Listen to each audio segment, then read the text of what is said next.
It's a great day here at Keck Filet's Patreon. If you're seeing this, you may have saw this from a YouTube video or some link to get you here.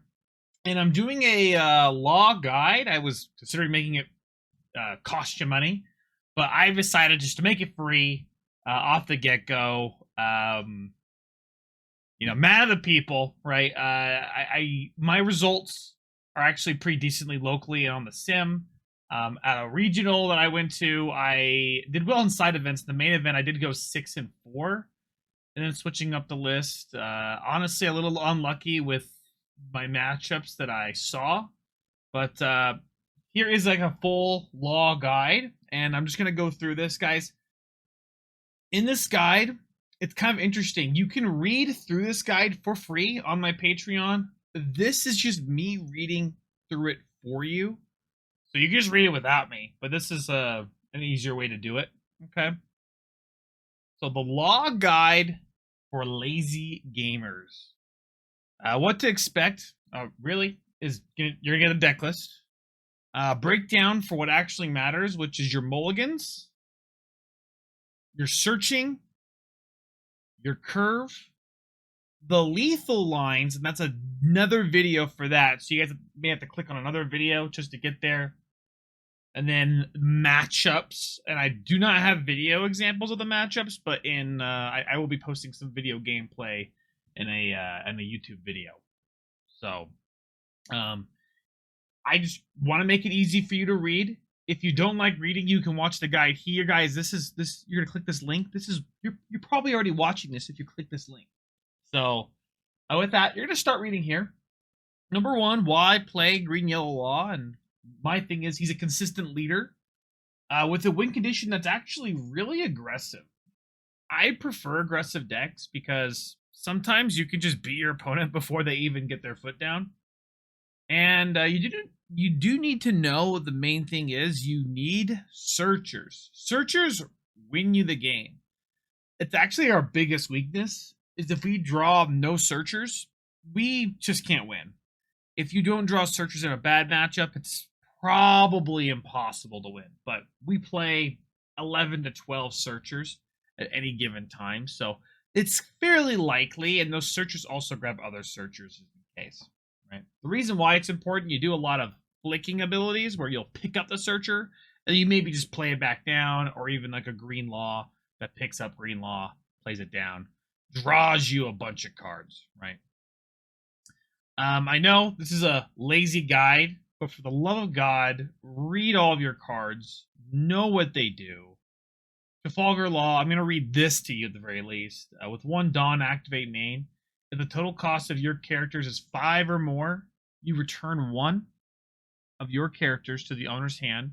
You reveal one card from the top of your life. If that card is a supernova type, with a cost of 5 or less, you may play that card. So we're cheating out cards from our life. Hopefully, most of the time, we're going to be putting those cards into our life to call them out. Sometimes we might see it randomly because it's face down. Oh, there's a good 5 cost. We might call that out, right? So, Kid and Killer can also search you other Kid and Killers. Make sure you read your cards, right? For these 2 deck lists, and I have 2 deck lists for you guys. You can click on the link and look at these. There's going to be a link here. So if you click on the link, it's just going to open up the Eggman deck builder. So then you can read through every single card. Make it a little easier for you guys. Okay. And I actually want to go over the standard strategy first. My standard strategy is you play searchers. You're going to go low on life. Right? Maybe not immediately. I take the first damage almost every time. But you're going to go low on life. You're going to play 1, 2, or more blockers and get a huge hand. You're living on the edge most of the time with a big hand and tempo over your opponent. If they end up on the back foot, trying to then clear your board, because that's what they usually have to do not to lose, they have to attack your 6-cost characters and then also your 8-cost kid, right? Damage denying does not work against Green Yellow Law. Be comfortable going to low life. A bit of a preamble for my deck lists. you should use a deck list that you may know or find.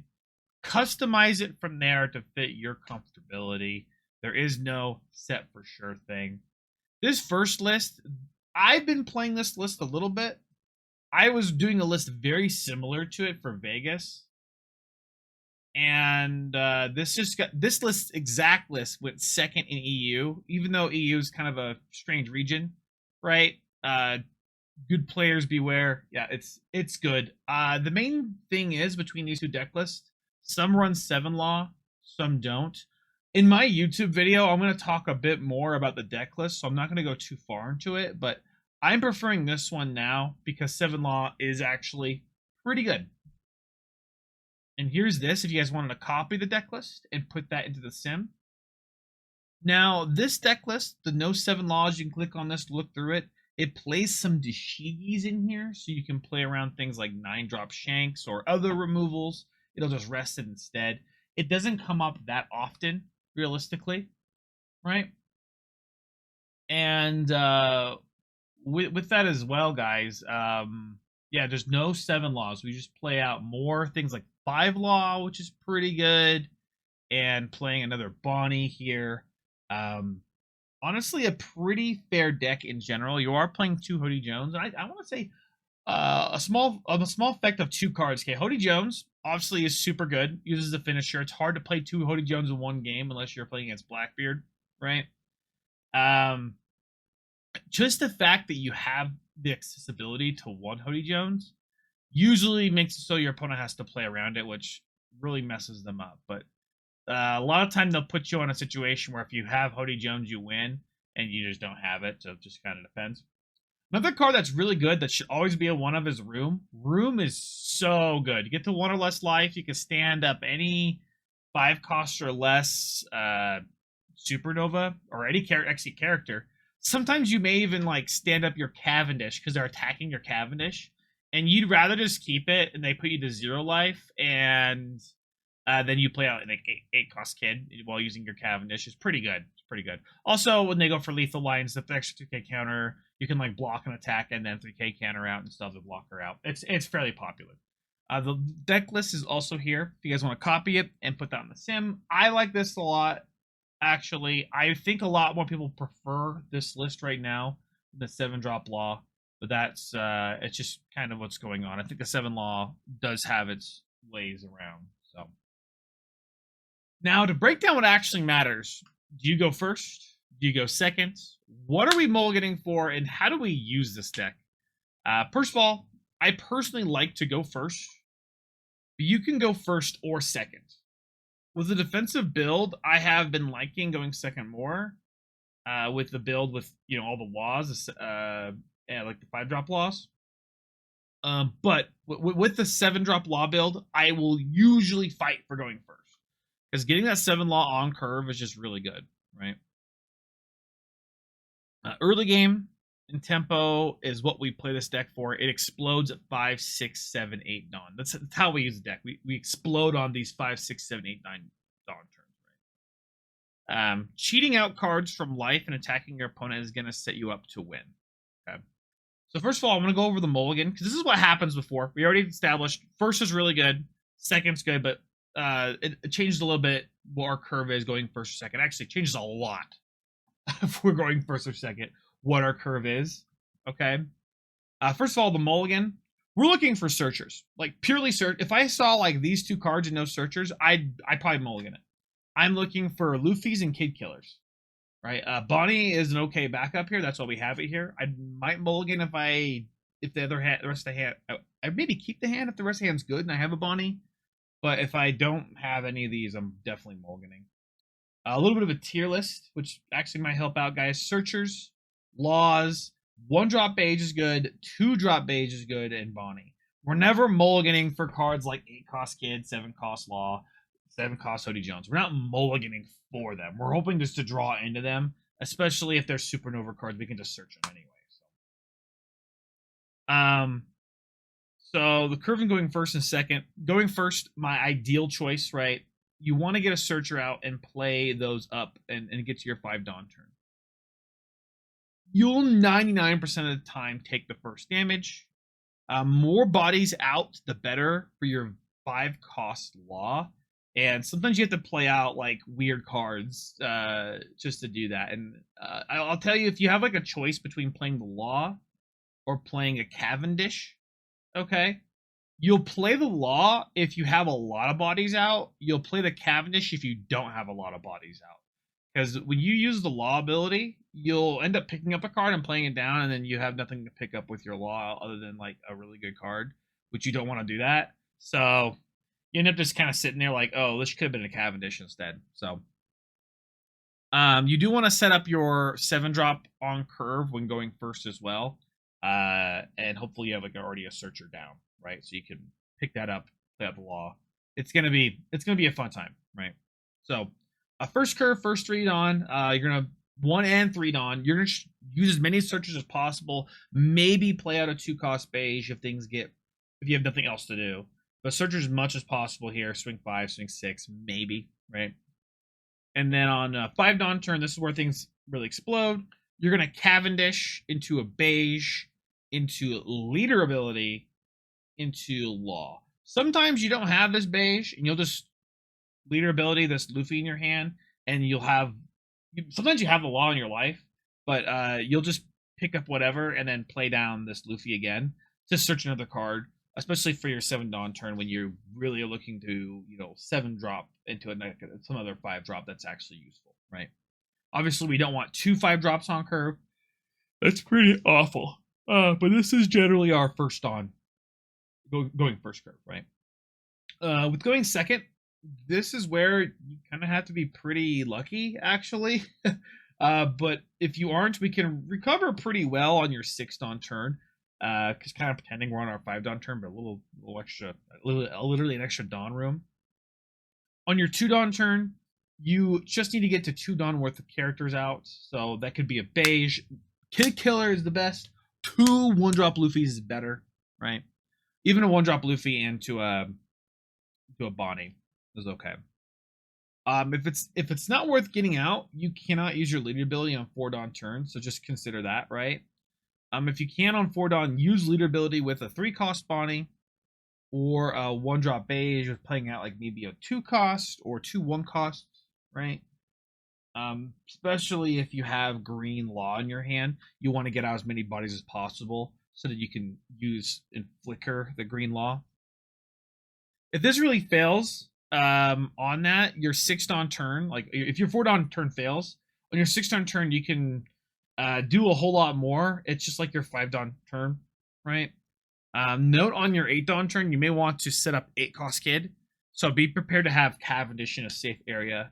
Because if you want to play 8-cost Kid, stand up 2 Dawn, put Dawn your Kid. That's kind of what we're going for, right? So, first of all, second curve. Okay, 2 Dawn, playing out any searcher we can, hopefully getting this. 4 Dawn, ideally, right? Either putting out a Bonnie and then doing a Cavendish, or the opposite, playing on extra cards and playing on the law. Whatever you can do on 4 Dawn. Sometimes this might just be, oops, I didn't draw what I needed to do the previous turn. I need to throw down a whole bunch more searchers or something like that. Okay, that's the main thing. 6 Dawn, go crazy. Establish Cavendish. Hopefully get like a beige out there.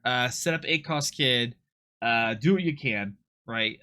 With this too, you're gonna be maybe attacking your opponent's board. It just kind of depends. Other than that, you can actually have quite a bit of a high roll if you go second and you see this combo. It's actually better than going first, but it's just not as consistent.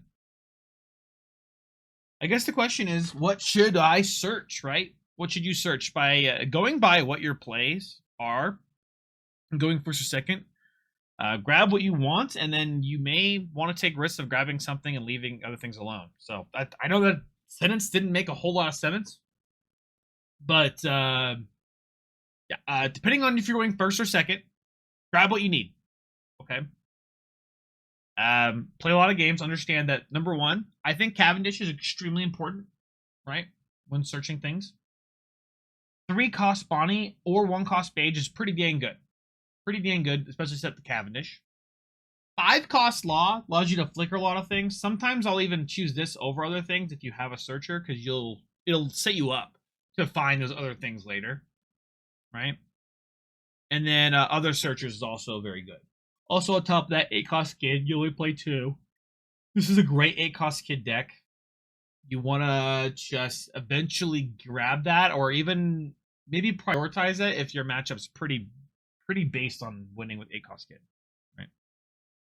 A bit of a searcher tier list here. Again, searcher's good here, but Cavendish and Law super strong. I think Luffy is specifically better as a searcher. The beige, right? The blocker one, an 8 cost kid, because you're gonna find it eventually, and then obviously this Bonnie in a pinch when you need to actually use your leader ability. With lethal, okay, guys, this is kind of like, we have to end the game at some point, right? Lethal, going for lethal. This is more of a fundamental. This deck has a lot of amazing lethal turns. For a more basic fundamental, please watch this old video. I'll have a video linked here about winning lines and getting more cards out of your opponent's hand. This is a video I did with 2 Dawn Crew. Really, I just copied I read through their Patreon. That is free, it's a free article. And it has a lot of great fundamental ideals. So there'll be a video here for you guys to watch. I'll put it also down in the description for you guys to watch as well. Note, swinging base numbers is the best way against any Gum Giant deck. Usually 6k or 7k against any Beer Luffy, right? So you're going to swing 6k at their leader or 5k. Swinging base numbers is going to be really, really good. Okay, when going for lethal. When you do this, they sometimes have Gum Giant out of an attack that they should have only given a 1k. So if you swing 6k and they have to give you a Gum Giant, like a 4k counter for something that should only take 1k, it's pretty good. It's a big win, right? Some things you have to know is, number 1, if you have Cavendish, use some Dawn somehow. If you play Hody Jones, restand your 2 Dawn, and then, or if you don't have Hody Jones, you put 2 Dawn on a character, swing that character, right, first, use it, then use your leader ability, pick up that card, and then swing Cavendish to get the 2 Dawn back, right? Restand Law is great with Cavendish. Not always the best play if Hody's available, if you can rest some blockers, but it's really freaking good. Hody Jones just simplifies everything. Note, you guys can pick up Hody Jones. You can swing with Hody Jones, use your leader ability, pick up Hody Jones, play him back down. If it's beneficial to do that, resting their blockers, whatever that might be, that's going to be great. Okay. I do have a video here.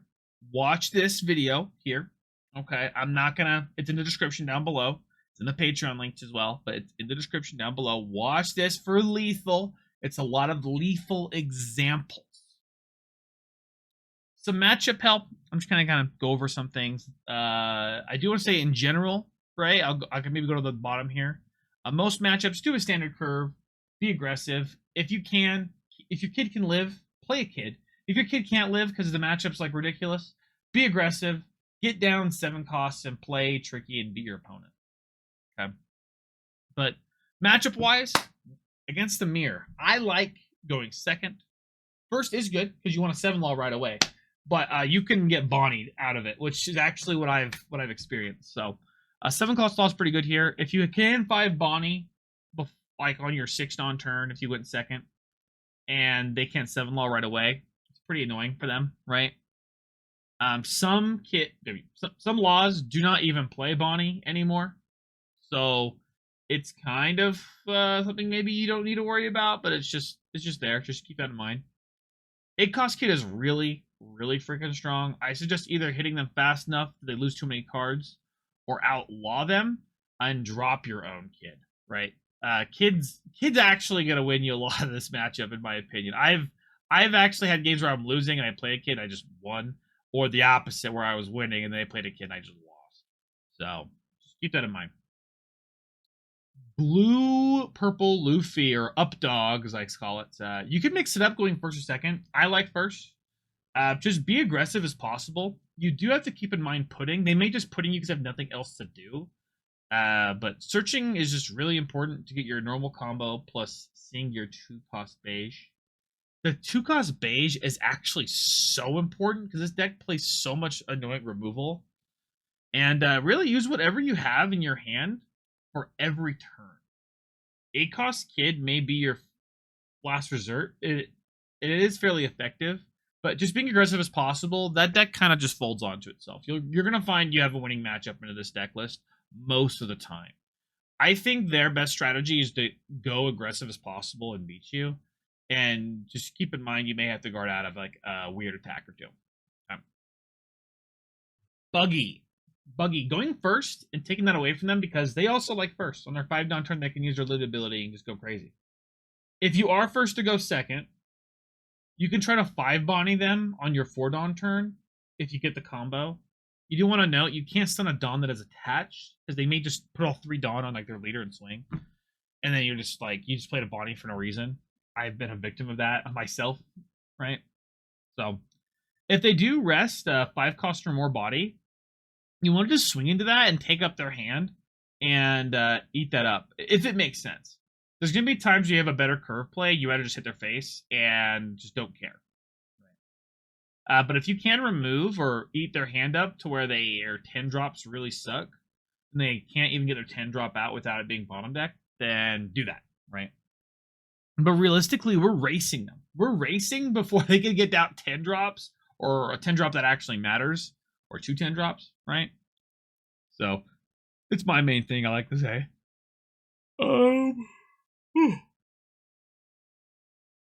If they don't make it easy for you, just swing at them, put their life on a timer, right?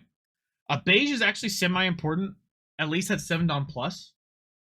Once Buggy hits 9 Dawn, they can easily Sables plus 10 cost you. Keeping them as fast as possible, prepare for an 8-cost Kid. Just make it really, really, really expensive for them to remove your board. Belo Betty matchup. This matchup sucks so bad. Go second. Them going second is really strong.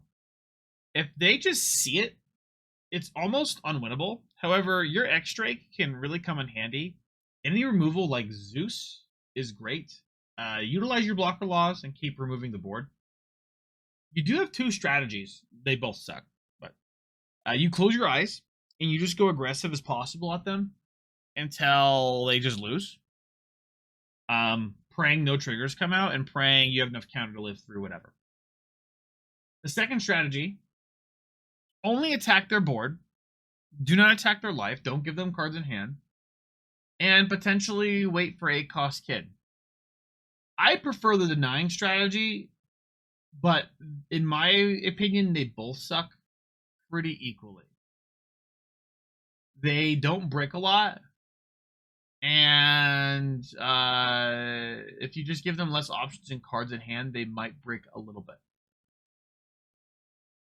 Green-purple Luffy, kind of an even matchup in my opinion. I like going first here. Second isn't bad, but I'm experimenting. The reason why second is pretty good to take away from them. On their 6 Dawn turn, they'll a lot of the time play out Sanji Pudding and then Zoro Juro. But they have to get pretty lucky to see that, to be honest, right? You have to get a lot of search to begin with and see what they need to see. If you go second, hope that you have Bonnie. So same thing with Buggy, right? So they can't play their 5 Dawn character. If they go complete aggro on you, you can potentially lose out. Just know, just keep attacking them and then be ready to play 8-cost Kid. They're actually more afraid of 8-cost Kid than anything. And really, the sad thing is we cannot play around Electric Luna. This card's just really freaking good. And it's also difficult to play around Gamma Knife. Gamma Knife is just going to kill our kid on the spot most of the time. Sometimes we have to have a second kid ready. Whatever reason. It's not the best, right? Being more aggressive and just playing out a curve is just the best thing to do. Okay. If they just see it, you can't beat them. But that deck doesn't see it all that often. It's kind of an interesting deck that plays a lot of bricks, and you could just we beat decks that brick, right? Purple Black Luffy. I like to go first here because they like to go first here. I like to pressure them when I can, but sometimes when they have a rested board, just remove the board instead. They will get down a Beer Luffy eventually, and they have a 7k leader, which is pretty annoying. It's a lot like our 8-cost kid. It's like really obnoxious. Build a board, attack their board, kill their or stun that 6-cost Luffy. But 8-cost kid is the standard win condition, but Gamma Knife does exist. If they get lucky, and it really wasn't meant to be, but most of the time it's going to be kind of like a strange matchup, but like you have to just try to survive. A lot of time they just don't draw Gamma Knife. So Blackbeard. I do like going first. This is a really hard losing matchup, but sometimes we can actually get there. A searcher on your first turn is great here to check out their Lafitte if they play out Lafitte, right? We are cleaning the searchers, but also attacking the leader. I like to guard out of any early attacks. Ooh. They will use their leader ability once you get 4 Dawn every single turn. Beige is actually pretty important to protect your bodies. On 5 Dawn, try to plan a 5-cost. 7 Dawn on, I do suggest just playing out Hody. Now, no, you can pick up Hody. So you can swing with Hody, use leader ability, pick them up, play them back down, swing with them again. That is like actually a really good solid win condition, is that you could just play Hody Jones over and over again. If you ever have a time where you get a Cavendish on the board and you can do any of that, it looks pretty good. They still have a very good chance of beating you, to be honest. They have to break a little bit. Like something has to go wrong for them, and it's difficult against a really consistent deck. Their deck is actually extremely consistent. It's just extremely expensive to do what they need to do.